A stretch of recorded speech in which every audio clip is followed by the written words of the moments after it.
We're kind of in a golden age for the graphic novel, like for people understanding that you can actually tell any kind of story this way and that it can be a particularly powerful way to tell certain kinds of stories, especially like memoir. It's a very powerful form for that. Graphic novels are experiencing something of a renaissance recently.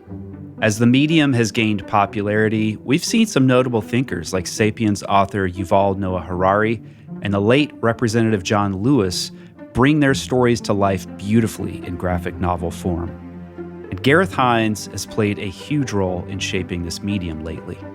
His graphic novel adaptations of the Iliad, the Odyssey, Macbeth, Beowulf, and King Lear, to name a few, have brought new readers and new perspectives to these classic tales. You can count me in that group of readers looking at these ancient stories differently. We speak with Gareth about his creative and editorial workflow and how he turns challenging works from Shakespeare, Homer, and other authors into a graphic novel. We also talk about how his background in video game design influences his work and how he chooses stories that lend themselves well to his style of illustration. This is Design Better, where we explore creativity at the intersection of design and technology. I'm Eli Woolery. And I'm Aaron Walter. At Design Better, our primary mission is to produce work that helps people like you refine your craft, improve your collaboration skills, and get inspired by the creative process of others. If you enjoy what we do here, the best way to support us is to become a premium subscriber at designbetterpodcast.com/subscribe.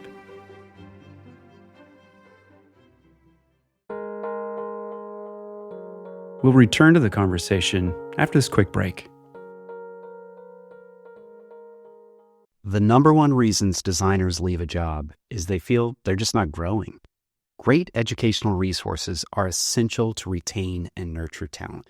That's why we've created Design Better for Teams, to inspire you and your colleagues' growth in craft, creativity, and the art of collaboration. With a Teams account, you and your whole team will get access to weekly ad-free episodes, that's 4 episodes a month, that inspire and inform, released every Tuesday. You'll get invitations to our monthly AMA events, where your team can ask questions directly to our former guests and industry experts. Plus, you'll all get recordings to every past AMA we've ever done. You'll get access to the Design Better library of books covering foundational concepts like principles of product design and design thinking methodologies. And you'll receive our monthly newsletter, The Brief, that compiles the salient insights, quotes, readings, and creative processes that we've uncovered on the show in our conversations with experts. And you'll get early and discounted access to our workshops, like our popular AI and Design Thinking workshop. Your team will learn typography from Jonathan Heffler and Ellen Lupton, design history from Paola Antonelli and Paula Schur. They'll learn creative collaboration from Ed Catmull and John Cleese. They'll learn design leadership from Kate Aronowitz. They'll learn about prototyping from David Sedaris and Tony Fidel, design systems from Eileen Fisher and Brad Frost. They'll learn about AI and creativity from John Maeda, and interface design from Matt D. Smith. If that sounds interesting, to learn more, just visit dbtr.co/teams. That's dbtr.co/teams to get your team the educational enrichment they deserve. And now, back to the show.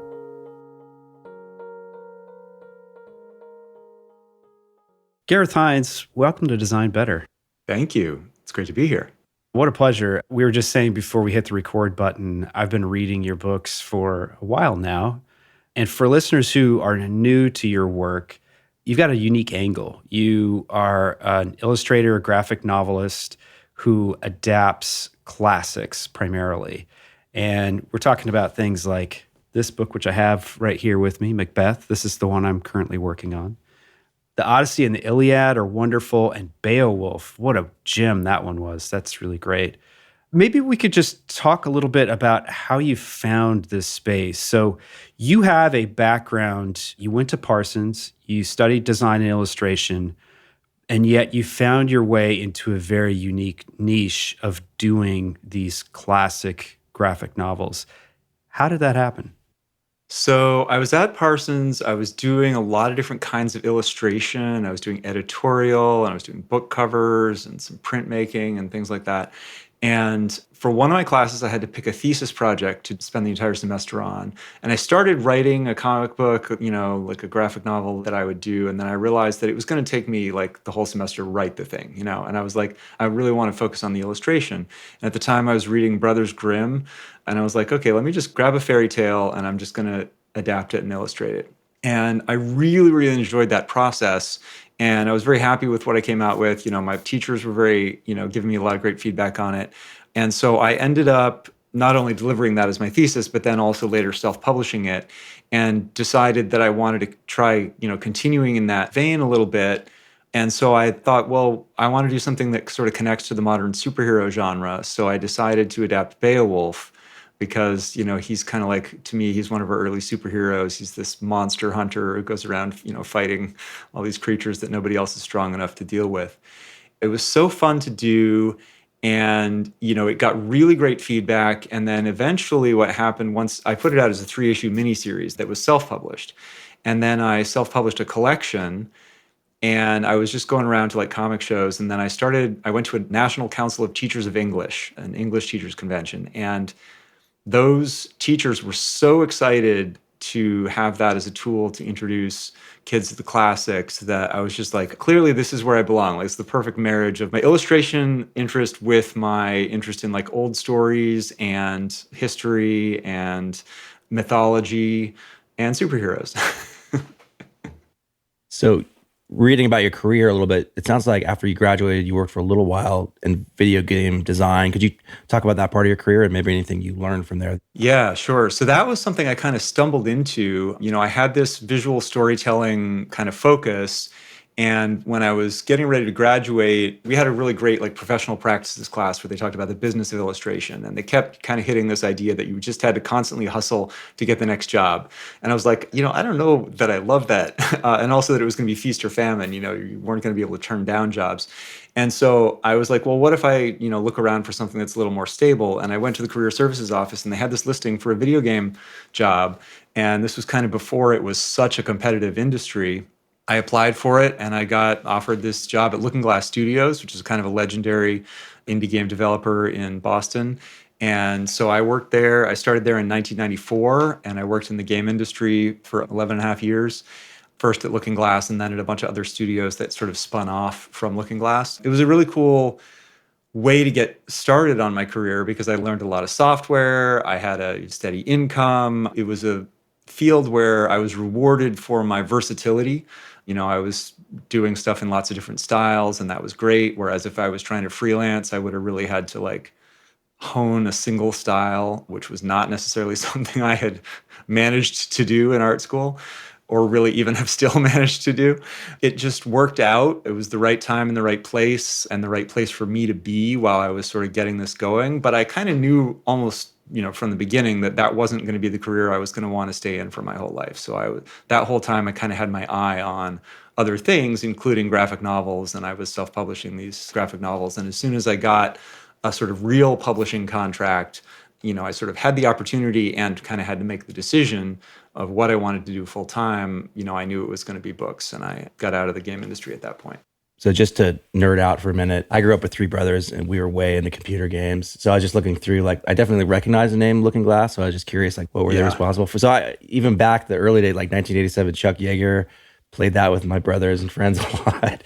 Like Ultima Underworld, did you happen to work on any of those? That was a big one for us. So I came in a little after Ultima Underworld. I was working on Flight Unlimited and System Shock 1, the original System Shock, right at the very end of that.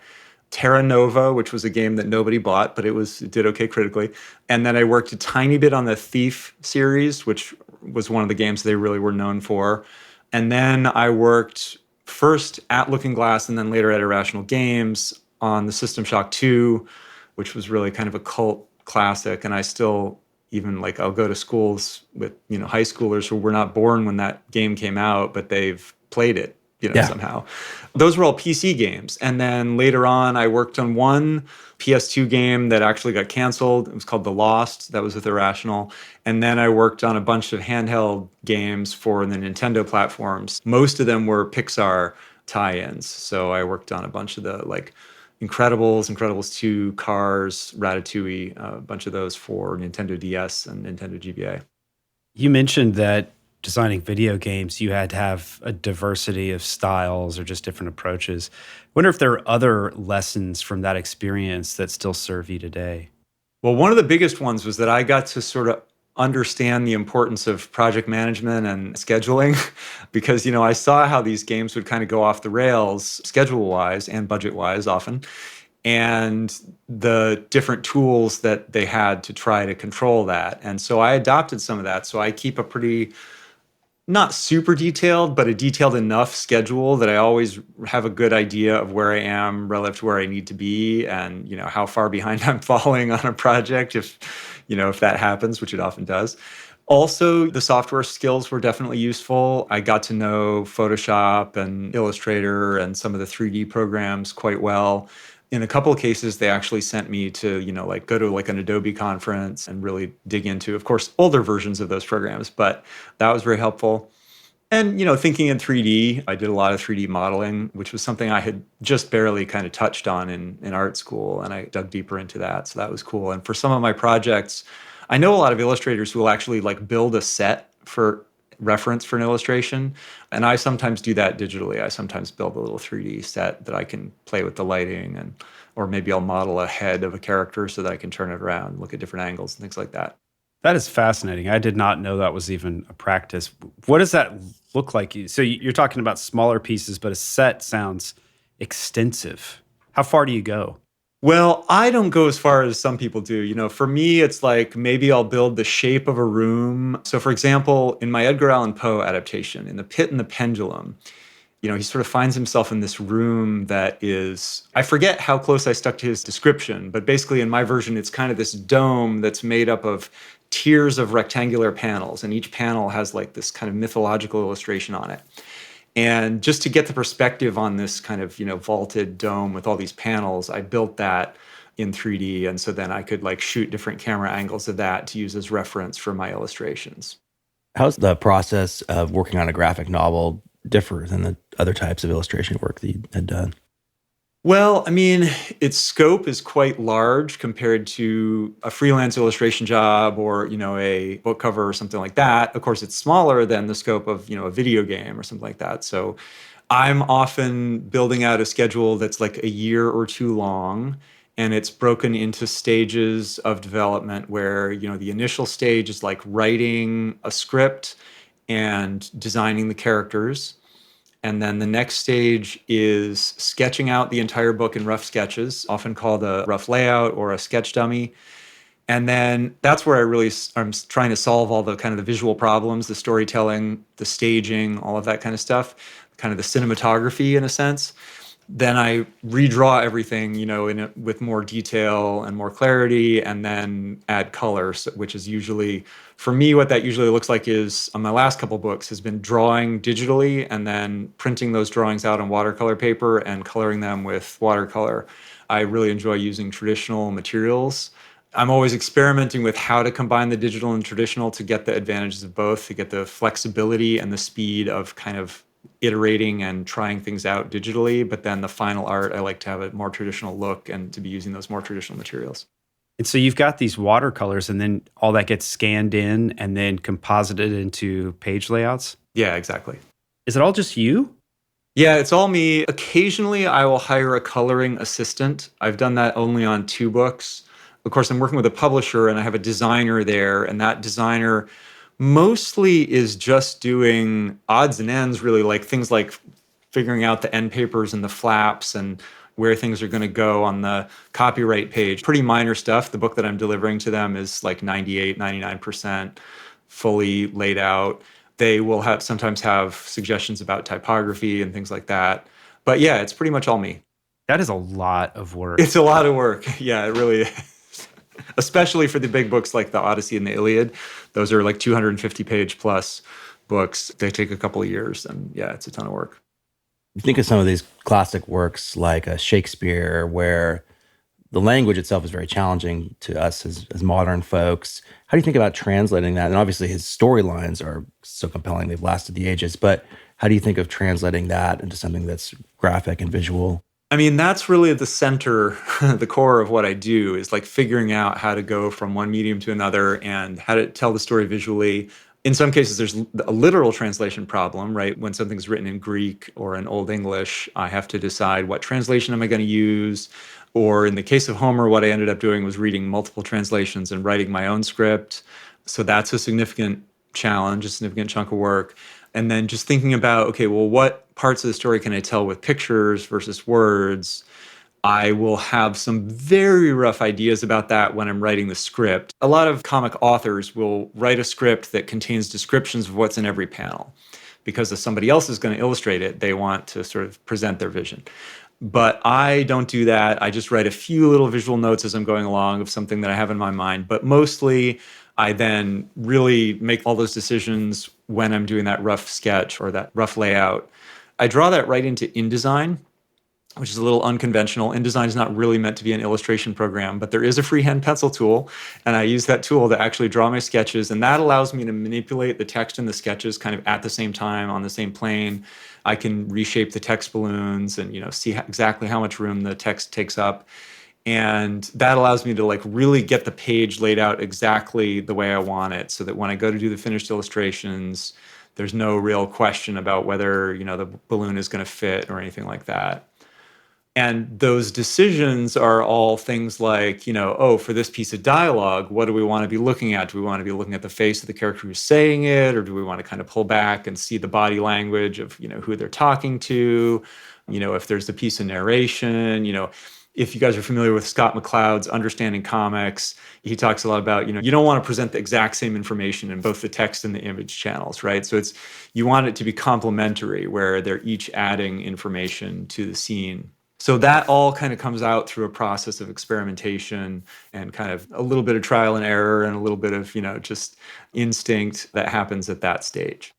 There's a bit of irony of like how you found your way into this was, well, it's too much time and effort to create my own stories. So Yes. I'll adapt existing stories. And Exactly. It turns out that is like infinitely more complicated. It is complicated, although, I will say that, I definitely suffer from writer's block and all the other problems that writers have when I try to write original work. And adapting stories, as difficult and as complicated as it can be, it does not ever have that problem of, okay, where does this story go? Or is this story any good, right? That was actually one of my initial motivations was like, I want to work with a story I already know is good. And in that sense, it suits my strength set. Yeah. Well, there's another layer of complexity to what you do, which is that you're illustrating times and places that are far past. And so you have to dip into archaeology, and there's a lot of imagination that you have to bring into that, of course, but you have to have some level of historical accuracy to make this story credible. Talk to us about that process. Yeah, well, and I will say, first of all, I really like the way you put that. I want to make the story credible. I don't want it to feel like it's fantasy, right? So I need to do enough research that it plausibly grounds it in a time and a place. And then I can and often have to use a lot of artistic license to fill in things from imagination. During that writing phase, and even really before the writing phase, there's kind of a just reading it a bunch of times phase. And during that whole period, I am looking for, what do we know? What is the current state of archaeology about the Bronze Age or about, the 10th century in Scotland or, whatever the story is, calls for. And of course, with the Bronze Age, there's very little. So again, that's a situation where I do have to use my imagination quite a bit and use some artistic license. And also, a lot of the authors I'm dealing with, they didn't have an idea that historical accuracy was important. So when you look at Shakespeare, he's describing lots of stuff that's not historically accurate, and he's taking huge liberties with the stories where he's adapting a quasi-historical event. And even when you look at Homer, like Homer has these incredibly vivid descriptions, but they're somewhat anachronistic in places, suggesting that, Homer himself, if he was a lone author, or the Homeric tradition, if you are into that idea that Homer is really a just succession of bards leading up to whoever finally wrote it down, that they're just describing things in the terms of their own time. This might be jumping ahead, but right now I'm working on the Aeneid. And Virgil definitely does that. I mean, he's clearly describing like 3rd century Roman times in most of his descriptions of ships and weapons and things like that. He's not describing the Bronze Age. So on the one hand, that gives me a lot of latitude, but it also means that I have to kind of like make these interesting compromises sometimes between, okay, well, here's what we think it would have really looked like, but here's probably what is truer to the vision of the author as best I can suss that out or intuit it. So I'm always kind of dancing around that. And ultimately, just what looks best is ultimately a major factor. Absolutely. So it was a good segue to what I was thinking about asking next, which is how do you pick your next project? How do you know what stories will lend themselves well to your style of work? In the case of the Aeneid, it makes sense given the other books you worked on, but if it's a different like domain or other thing that you're interested in. Yeah. So I always have like kind of a list in my head of old stories that I love that I'd like to illustrate and things that I know that I've been asked for, usually by teachers. When I go to these teacher shows, they're all like, oh, when are you going to do Hamlet? Or when are you going to do Canterbury Tales? Or whatever. So I have a list of things in my head that I'm just letting simmer there, not really even actively thinking about it all. And when I get close to an end of a project, I'll start thinking about, okay, what am I excited to do next from that list? What do I think there's going to be a market for? Because definitely Shakespeare, for example, my Shakespeare books have been extremely well received critically, but those haven't sold as well, partly because there's a lot of competition. There's a lot of Shakespeare graphic novels. And just within the canon of Shakespeare, there's so many plays and teachers all teach different plays. So I did 4 Shakespeare plays, and I may come back to Shakespeare at some point, but I'm not commercially motivated to go back to Shakespeare.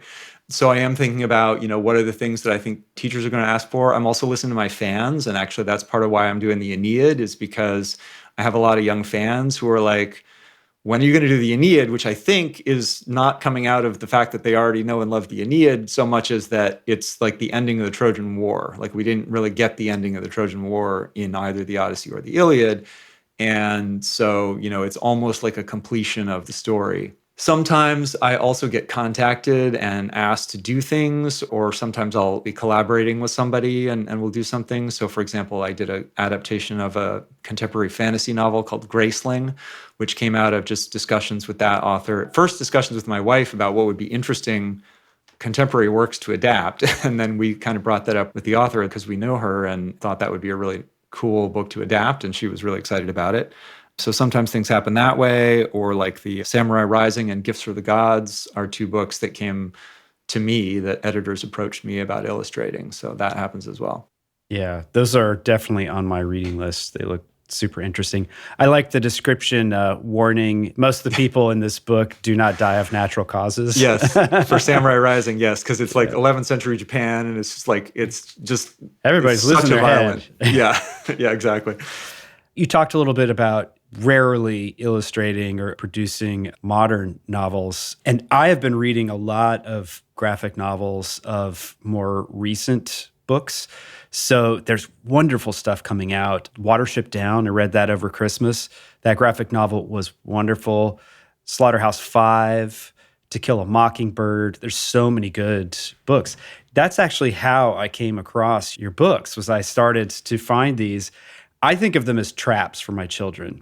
Yes. I buy these books, these graphic novels, and they are on the lowest shelf in the living room that is right in the hallway where you can walk past and accidentally discover it, hey, here's Macbeth right here.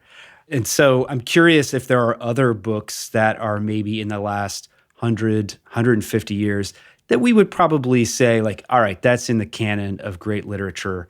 Are those on the table for you as well? Yeah, sure. Absolutely.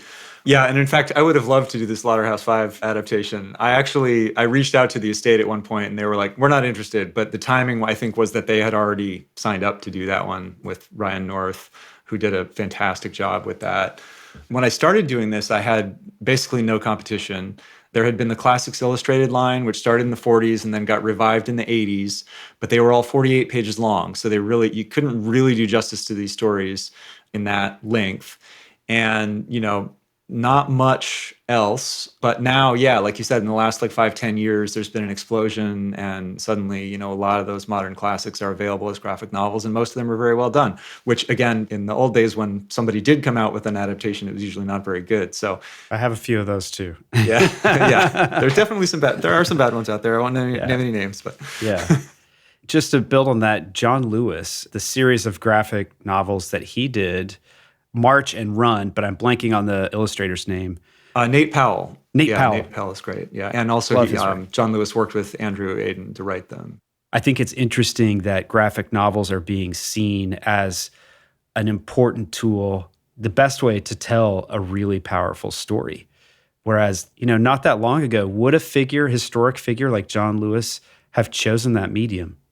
I mean, we're kind of in a golden age for the graphic novel, like for people understanding that you can actually tell any kind of story this way, and that it can be particularly powerful way to tell certain kinds of stories, especially like memoir.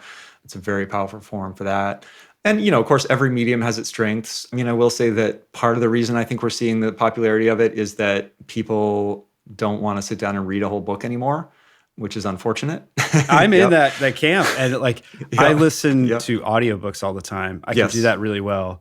Yes. But I have a busy life. I've got children, and it's hard. And graphic novels, let's be honest, the Iliad and the Odyssey, if you got an hour on a Tuesday night, is that what you're snuggling up with? It's a little tough. Yeah, absolutely. So the selling point, that I'm always pushing is the accessibility and the fact that, it kind of levels the playing field for students at different reading levels and so on. But, the sort of sad truth is that for a lot of those students, they just won't read the original. If you hand it to them, they're going to go to Cliff Notes or something else. They're just not going to read it. ChatGPT now, these days. yeah, exactly. We'll return to the conversation after this quick break.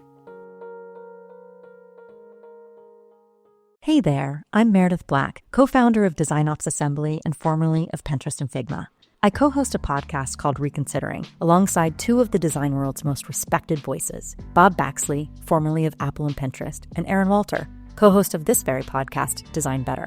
Reconsidering is a show about looking at the big questions and challenges that we face in everyday life with a fresh perspective.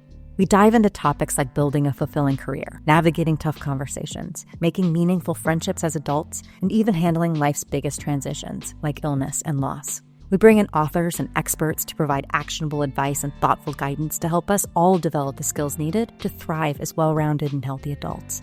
We spoke with New York Times bestselling author and TED speaker Dan Pink on the power of regret and how we can make smarter decisions to deepen our sense of meaning and purpose.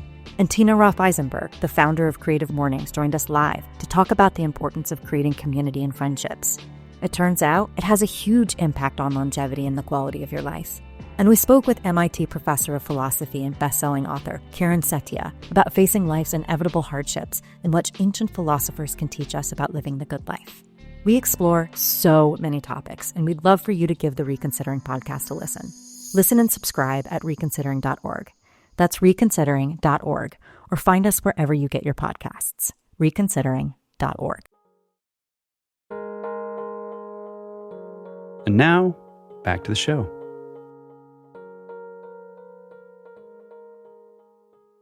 So Gareth, from an outsider's perspective, it seems like you've been able to build a kind of creative life, working on projects that excite you.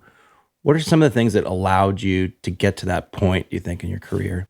Yeah, I mean, I've definitely been very fortunate, especially, I mentioned timing earlier with regard to video games. I think I had very good timing getting into graphic novels, when they were starting to become popular and a little bit more mainstream, and there wasn't a huge amount of competition for adaptations. I had not a very affluent family, but they were able to send me to art school and supportive of sending me to art school, which, is not necessarily something that a lot of young people necessarily have. I mean, I had access to some mentors, although I think actually that's something that a lot of people could, now can access their mentors via, online or whatever. But I did have some people in my local area that I was able to meet and sort of get advice from that was very useful to me, like when I was in high school and thinking about going off to study illustration or whatever. And, being in video games gave me a nice stable base to jump off from. And also, a lot of these software companies would have stock options or some other kind of thing. And I didn't ever have a home run with that. But at two of the companies, the stock options were not nothing. Like they helped me, gave me some padding. So in particular, the last one that I was working at, Helix, I got some money from their stock that helped me essentially have a year where I didn't have to be making money, that allowed me to complete the Odyssey and King Lear and sort of, get those in the hopper. Because a lot of people don't realize that when you sign a contract for a book, you get an advance, but the advance is not necessarily enough to live on by itself. So, I had a $15,000 advance for the Odyssey. It took 2 years to make. So I was able to do that because I had that padding from that company. Could you share more about the business side of things? Like, how'd you know which door to knock on, and how did you pitch your ideas to get those adopted? So again, I was mostly lucky when I did Bearskin, which was my senior thesis project, that Brothers Grimm fairy tale. I took that around to all of the comic book publishers that I knew about, and none of them were interested. And then when I was doing Beowulf, I took that to a couple of publishers as well, including a couple comic publishers and I think maybe Pantheon, one of the book publishers that was already doing a few graphic novels. And again, I didn't get much interest at that point, some kind of semi-encouraging rejection letters. But then when it started to really sell, again, self-published, I had self-published Beowulf. When it started to sell to English teachers, and I got contacted by somebody from the Boston Globe who was like, hey, I'm doing a story about local comic artists. And then, we had an interview and I told him all this stuff and he was like, oh, I think actually, instead of putting you in this roundup of people, I'm going to write a little article just about you. So that was great. And then that actually didn't go in the national distribution of the Boston Globe. It only went in the local paper, but this publisher I work with is Candlewick Press. They're based in Boston. So they actually saw that article and they were trying to get into graphic novels at the time. So I was one of the first 2 graphic novels that they published. And it was very appealing to them that there was this educational market because they're very strong in the educational market. And they knew that that would be a less risky bet, that they knew how to market to that and that it would have a longer shelf life. It wouldn't just be a flash in the pan if it caught on at all. And so they reached out to me, and I knew enough about their reputation to know that they would be a good publisher to work with, especially in terms of the production values of their books. They make very, very beautiful books, and they didn't know very much about making graphic novels at the beginning. I kind of had to educate them in the early days, but in a lot of ways, they've been really fantastic to work with. I imagine, and you might not have direct insight into this, but they're probably one of the smaller publishers out there now that there's so much consolidation. There's probably advantages and disadvantages there, but I guess just your take on sort of the publishing world in general. Yeah, the publishing world is, over time, like everything else, it's gone through a bunch of consolidation and some rocky times. Right now, there's actually, I know a lot of people who are, in publishing who are having a rough go at the moment. Candlewick, among others, has been acquired by venture capital firms. So they're kind of being run by, VCs and accountants, and that's not good for editorial creativity. Yeah. And so there's definitely downsides to that. But they're still producing a ton of beautiful books. There's still a lot of amazing people there. I guess they're usually called a mid-sized publisher, but you're right that they're way, way smaller than somebody like a Penguin Random House or a Scholastic or a HarperCollins or something like that. I worked with HarperCollins. Well, I worked with Houghton, who then got acquired by Harper. And, that experience was pretty good. But then now that they've been acquired, Graceling came out right when Houghton went under Harper. And that was a bad experience. I understand, Harper already had their whole list they were trying to promote, and then they inherited Houghton's entire list. And I don't know how well the communication was working and so on. So that didn't go well. But you always kind of have to decide whether you want to work with somebody who has a lot of financial muscle, but they're not going to care as much about you, versus somebody who's really small. The Samurai Rising book I did, the Charles Bridge, and I used to joke that they pay me in warm fuzzies. They did actually, the book did okay. I actually made some royalties off that book, but the main thing was it was just a delight to work with them. And they were so scrappy, and they made a lot more creative decisions than Candlewick, who's not that much bigger than them, but enough that their, attention is split more ways. And of course, I've also been at the self-publishing end of things, which is the ultimate, like, nobody's doing anything for you. It's a great way to learn the business. I always recommend people, if you have something and you just want to get it out there, just do it and you'll learn a lot. You're probably not going to make a lot of money, but you'll learn a lot about the industry and about who your customer is. And you'll learn some harsh realities of the business and, go forward with your eyes a lot wider open, because I certainly learned a ton from doing that. How much of marketing efforts fall upon your shoulders? Well, the publisher has a significant slate of things that they do for you kind of automatically. Like, you get into their catalog, which gets seen by every retailer. They send out press releases, they go to all the major trade shows, and they have your book, whatever your new book is, out, along with all the other new books. So there's a bunch of things that are significant, but they're all they're things that they're doing for their entire list at the same time. And then if they have reason to believe that your book is going to be special, they'll do something special for it, but usually not a ton, especially with the bigger publishers. Often what they're looking at is, if you're a small to mid-list author, they're going to kind of see how your book does. And then if it's doing well, they pump more money in. They get a better return on, increasing sales of something that's already doing well, versus trying to push something, that's not kind of carrying its own weight. Or, of course, maybe they've already spent $1 million to get your book, and then they're going to put a lot of money behind it, right? I've never been in that position, but obviously that happens, right? So those are the ones that you see everywhere, Things like social media are largely, they do some social media, but like not too many people are really following the publisher to find out, when a new book is going to come out. So you have to do your own stuff like that. If you're good at it, or if you're not good at it, you just don't, which is mostly what I do. I'm out there just enough that if people are looking for me, they can find me, and the people who are interested, will know when I have a new book coming out. But I did hire a publicist for the Iliad, and that's something some authors do on their own. And that's expensive, but it can pay off. You never know. When I was self-publishing, I used to do a lot more, mailings and things like that. I don't do as much of that anymore. Although I did do for Graceling, I sort of worked with the publisher a little bit, but I did most of the heavy lifting to send out a mailing to people who you think are going to be influential, social media influencers or book reviewers. They send to all the book reviewers, right? All the book review publications. That's another thing that they do. But if you want to target specific people, or, anybody who's not with a major publication, then that's often either the author or, the author working with the publisher to get that done. Gareth, have you been playing around with any of the generative AI tools, either for doing research or exploring different visual styles or things like that?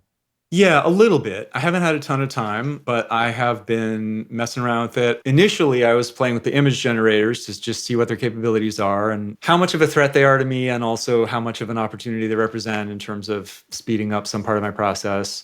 I thought, this would be good for maybe generating reference images, and then I can draw from it, so it's still in my style, but I'll be drawing from something realistic.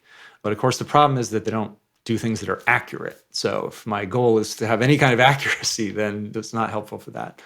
I do sometimes use it for like an environment maybe, or like a crowd scene where I want to be able to draw from something, but the details don't matter. Either you're not going to see them because they're so small, or I'm going to kind of make them up as I go along. What I've been playing with more, actually, although still not very much, is the film generation stuff, because there's certainly the promise, and I don't think we're there yet, but there's the promise of pretty soon being able to film yourself doing something and re-render it in the style of somebody's drawings, including my own. And that's a pretty intriguing notion, that I could like make my own animated, shorts of the Odyssey or whatever, just by using those tools. I continue to be sort of agnostic about whether this ultimately is going to be a really horrible thing or a really amazing thing. It's probably going to be both. It's going to super, super disrupt large industries, large numbers of people's livelihood, and we're going to have to figure out how to grapple with that.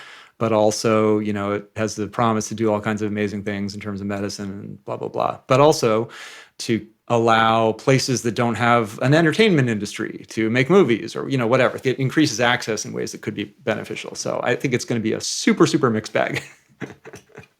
Could you tell us a little bit about the work that you do with schools? You visit schools and you partner with schools. How does that work? A lot of authors, especially authors for books for kids or young people, do school visits as, part of A, how they make their living, and B, how they hope to enrich kids' lives. So, I'll get contacted by a school that maybe is teaching my Odyssey or whatever, and I'll go and I'll do a presentation and I'll talk about how I got to be a graphic novelist, how my process works. I'll walk them through. I'll do some like a drawing demo showing how I kind of do the rough layouts. And then, answer questions, talk to them about a little bit about business and scheduling and revision. That's always a big one. Teachers can't get kids to revise. So I'm always talking about the importance of revision.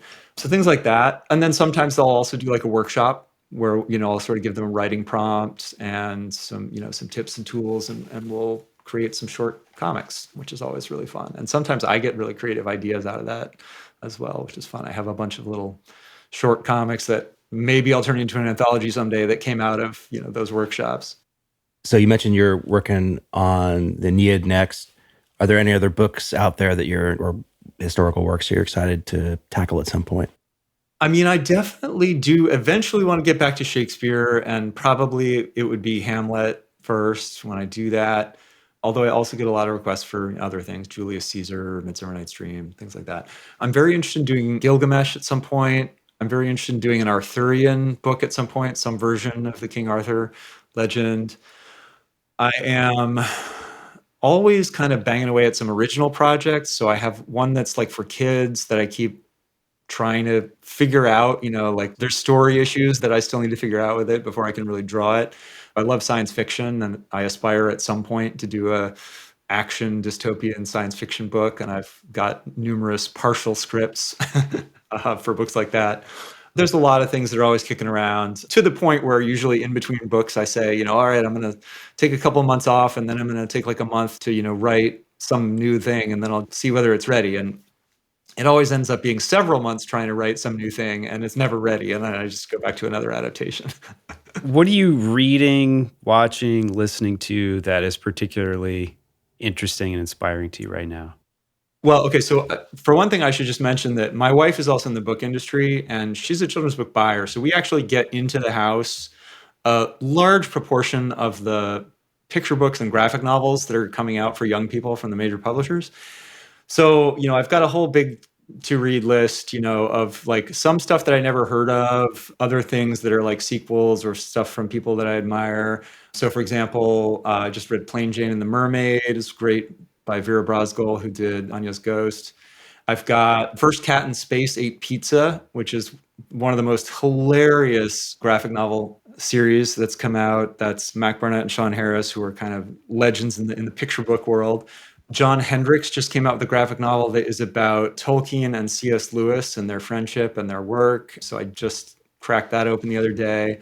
I am always trying to keep an eye on what the new adaptations are that are coming out. So it's not really that new anymore, but like the authorized Anne Frank's Diary graphic novel is amazing. The authorized 1984 is very, very good, although it feels longer to me than the original. I think they should have abridged it a little bit more, but oh my God, it's so gorgeous.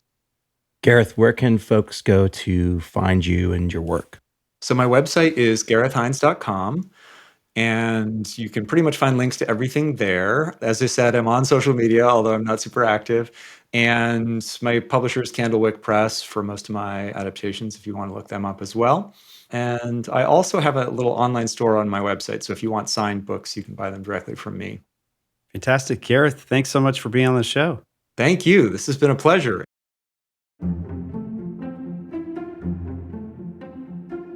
This episode was produced by Eli Woolery and me, Aaron Walter, with engineering and production support from Brian Paik of Pacific Audio.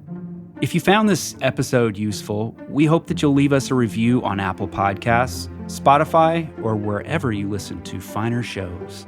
Or simply drop a link to the show in your team's Slack channel, designbetterpodcast.com. It'll really help others discover the show. Until next time.